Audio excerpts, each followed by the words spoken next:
श्री स्वामी समर्थ. स्वामी महाराज तुमच्या सर्व चांगल्या इच्छा पूर्ण करो ही स्वामींच्या चरणी प्रार्थना करते आणि आजच्या या नवीन व्हिडिओला सुरुवात करते. उद्या येत आहे तिसरा मार्गशीर्ष गुरुवार, म्हणजेच लक्ष्मी स्थिरतेचा, धनप्राप्तीचा, शांततेचा आणि मंगल ऊर्जेचा दिवस.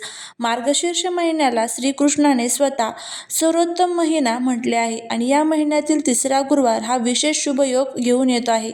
आज आपण जाणून घेणार आहोत तिसरा मार्गशीर्ष गुरुवारचे महत्त्व, कोणते शुभयोग तयार होत आहे, उद्या काय करावे, काय करू नये, पूजा कशी करावी, उद्याचा राहुकाळ कधी आहे, राहुकाळात पूजा का करत नाही आणि पूजेचा शुभ मुहूर्त कोणता आहे, याबद्दलची संपूर्ण माहिती आजच्या व्हिडिओमध्ये आपण जाणून घेणार आहोत. त्यामुळे तुम्ही हा व्हिडिओ स्किप न करता शेवटपर्यंत नक्की पहा. चॅनलवरती जर नवीन असाल तर चॅनलला सबस्क्राईब करा आणि असेच माहितीपूर्ण नवनवीन व्हिडिओ पाहण्यासाठी बेल आयकॉनलाही प्रेस करा, म्हणजे माझ्या सर्व नवीन व्हिडिओंचं नोटिफिकेशन तुम्हाला मिळेल आणि तुम्ही एक पण व्हिडिओ मिस करणार नाही. त्याचबरोबर कमेंटमध्ये श्री स्वामी समर्थ लिहायला अजिबात विसरू नका. मार्गशीर्ष महिना म्हणजे तप, जप, भक्ती आणि लक्ष्मी प्राप्तीचा काळ.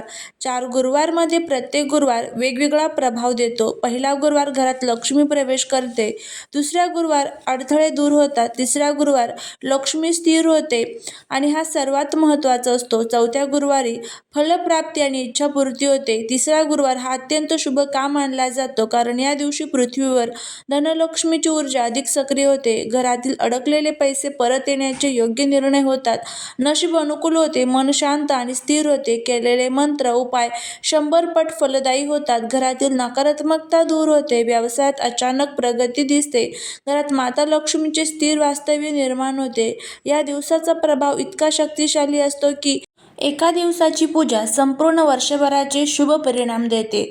उद्या तयार होणारे काही शुभयोग आहेत, त्यामध्ये सर्वार्थ सिद्धी योग, अन्नपूर्णा कृपा योग आहे, गुरुचंद्र शुभयोग आहे, धनलाभ योग आहे, विष्णू कृपा योग आहेत. उद्या आपल्याला काय करायचं आहे तर सकाळी लवकर उठावे, ब्रह्ममुहूर्तामध्ये स्नान करायचे आहे, पिवळे कपडे परिधान करावे, घरात गोड सुगंध लावावा, गाईला पिवळा भात द्या, तुळशीला दिवा अर्पण करा, श्रीसूक्त, लक्ष्मी स्तोत्र म्हणा, घराचा मुख्य दरवाजा धुवून स्वास्तिक काढा, पिवळे अन्न दान करा, देवी लक्ष्मीच्या समोर तुपाचा दिवा लावा. उद्या काय करू नये, काळ्या रंगाचे कपडे टाळा, वाद, राग, भांडण टाळा, संध्याकाळी झाडू मारू नये, उधार पैसे देऊ नये, कांदा, लसूण, तिखट पदार्थ टाळा, या दिवशी अपशब्द बोलू नये. जी गुरु ऊर्जा असते तर ती यामुळे कमी होते. उद्या पूजा कशी करावी तर घरातील देवारा स्वच्छ करा, लक्ष्मीचे पावले रांगोळी बाहेर काढा, पिवळ्या रंगाचा आसन घाला, तांब्या पितळाच्या वाटेत पूजा साहित्य ठेवा, तुपाचा दिवा लावा, तुपात कापसाची वात आणि थोडी हळद लावली तरी चालेल. पूजा विष्णू आणि माता लक्ष्मी दोघांची करावी. शुद्धीकरण करावे, गणेश पूजन करावे, विष्णू पूजन करावे, लक्ष्मी पूजन करावे, नैवेद्य गोड पदार्थ किंवा तूप भात अर्पण करा, आरती करा, कुटुंबासाठी मंगल कामना करा. या दिवशी जपावे असे काही मंत्र आहेत, त्यामध्ये ओम श्रीम ह्रीम श्रीम महालक्ष्मी नमः या मंत्राची किमान 11, 21 किंवा 108 वेळा जप करावा. श्री सूक्तम, व्यंकटेश स्तोत्रम, लक्ष्मी गायत्री मंत्र, विष्णू गायत्री मंत्र या सर्व स्तोत्रांचं आणि मंत्रांचं पठण जे आहे तर ते आपल्याला आवर्जून करायचं आहे. या दिवशी आपण जी पहिली आणि दुसऱ्या गुरुवारी पूजा केलेली आहे त्याच पद्धतीने घरामध्ये पूजेची मांडणी जी आहे तर ती आपल्याला करायची आहे.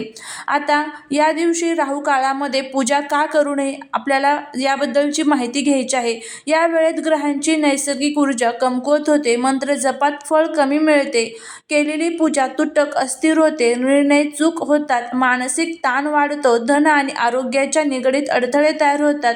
म्हणूनच या वेळेत नवी पूजा, नवे काम किंवा संकल्प करू नका. पण आधीची पूजा चालू पूजा थांबवायची आपल्याला गरज नाहीये. पण जर तुम्हाला पूजा करायची असेल तर जो राहू काळ सांगणार आहे तर त्या राहू काळामध्ये चुकू नये, पूजा मांडणी देखील करू नका किंवा पूजेची सुरुवात देखील या वेळेमध्ये करू नका. तर इथे तुम्हाला काही 2 ते 3 उपाय जे सांगणार आहेत, हे उपाय सुद्धा तुम्ही उद्या संध्याकाळी करू शकतात. पहिला म्हणजे हळदीचा दिवा लावायचा आहे. संध्याकाळी 5 ते 7 वाजता माता लक्ष्मीसमोर तुपाचा दिवा लावा, दिव्यातील वातीला थोडीशी हळद लावा. हा दिवा सुवर्ण तेज निर्माण करतो, घरातील दरिद्रता नष्ट करतो, लक्ष्मी स्थिर करतो आणि ओम श्रीम ह्रीम श्रीम महालक्ष्मी नमः या मंत्राचा आपल्याला जप करायचा आहे. उद्याच्या संध्याकाळी मुख्य दरवाजावरती तांदूळ, हळद आणि 1 तुकडा गूळ ठेवा. यामुळे घरात शुभ ऊर्जा प्रवेश करते, पैसे फरकत नाही. घरात लक्ष्मी प्रवेशाचे मार्ग उघडे होतात. त्याचबरोबर गाईला पिवळ्या भाताचा नैवेद्य आवर्जून अर्पण करा. सकाळी तूप हळद मिसळून पिवळा भात बनवा आणि गाईला खाऊ घाला. हा उपाय गुरुलक्ष्मी योग सक्रिय करतो, धनलाभ वाढवतो. तुळशीला तुपाचा दिवा आणि दूध अर्पण करा. तुपाचा दिवा लावा, 2 चमचे दूध अर्पण करा. घरातील दारिद्र्य दूर होते, देवी लक्ष्मीचा आशीर्वाद वाढतो. त्याचबरोबर या दिवशी पिवळा कापूस तिजोरीत ठेवा.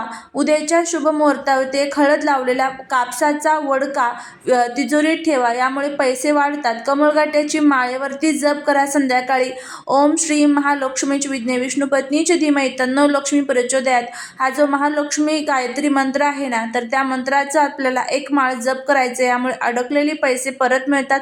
लक्ष्मी आकर्षण 100 पट वाढते. घरामध्ये कुंकू हळद तांदूळ जे आहे तर ते शिंपडायचे आहे. उद्याच्या संध्याकाळी घरात प्रवेशद्वारापासून ते देवघरापर्यंत कुंकू आणि तांदळाचे मिश्रण शिंपडा, यामुळे नकारात्मक ऊर्जा संपतात. त्याचबरोबर उद्या संध्याकाळी लक्ष्मीसमोर माता लक्ष्मीला 3ऱ्या गुरुवारी तुझ्या चरणी प्रार्थना करते की जिथे मी कमी आहे तिथे तू पूर्ण कर, जिथे मी असमर्थ आहे तिथे तुझी कृपा शक्ती बनव. हे शब्द अत्यंत प्रामाणिक कारक आहेत. लक्ष्मी ऊर्जा तात्काळ सक्रिय होते आणि घरातील सर्व दुःख दारिद्र्य जे आहे तर ते दूर होण्यासाठी मदत होत असते. आता आपण पूजेचे जे काही शुभ मुहूर्त आहेत ना, ते सर्वात प्रथम बघूया. शक्यतो करून ही जी मार्गशीर्ष गुरुवारची पूजा असते तर ती लक्ष्मी येण्याच्या वेळेस संध्याकाळी घरामध्ये केली जाते. पण काही कारणास्तव काय होतं की आपल्याला संध्याकाळी जमत नाही. त्यामुळे जर तुम्हाला सकाळी पूजा करायची असेल तर सकाळचा एक शुभ मुहूर्त मी तुम्हाला सांगते आणि त्यानंतर बाकीचे जे काही संध्याकाळचा जो शुभ मुहूर्त आहे तर तो देखील सांगते. जो पहिला सकाळचा शुभ मुहूर्त असणार आहे तर तो सकाळी 7:20 ते 10:50 असणार आहे. जर तुम्हाला सकाळी पूजा करायची असेल तर या वेळेमध्ये करा. आणि संध्याकाळच्या पूजेचा शुभ मुहूर्त हा 5:20 ते 7:20 असणार आहे. संध्याकाळचा शुभ मुहूर्त लक्ष्मी प्राप्तीसाठी अत्यंत प्रभावी असतो. ज्यांना धनलाभ स्थिरता घरात लक्ष्मी आणण्याची असेल त्यांनी संध्याकाळचा शुभ मुहूर्त अजूनही चुकवू नका. शक्य असेल तर संध्याकाळीच तुम्हाला पूजा जी आहे तर ती करायची आहे.